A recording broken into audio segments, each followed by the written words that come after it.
Never had the whole of Earth felt so claustrophobic. Humanity roiled and raged at our inexplicable imprisonment. For what had we done to deserve such a fate? What cosmic judge had gazed upon us and deemed us so irredeemable that we were now forbidden to step off our world and into the stars? Not that we were particularly close anyhow. We had only just returned to the moon and barely had our sights set beyond our world's sole natural satellite. But that isn't to say we weren't reliant on the space that we were now forbidden to access.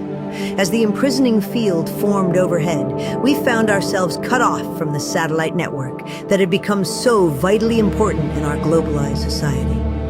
GPS ceased to function, the internet faltered and fell for weeks on end, and our global economy entered a tailspin.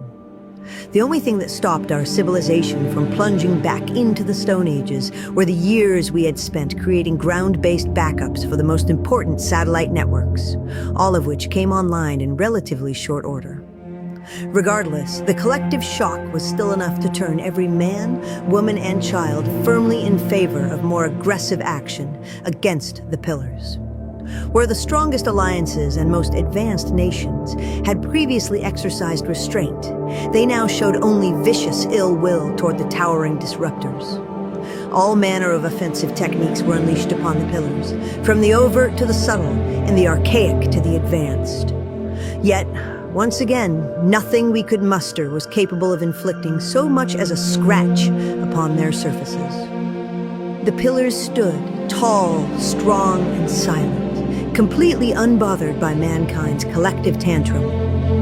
In those days, a different expert appeared on TV every hour, each proclaiming some new technique that was assured to lift the anomalous shroud that had been placed over our species and our world. For most of those experts, it would be their lone moment of hopeful glory before the reality of the Pillars' invincibility sent them scurrying back into obscurity.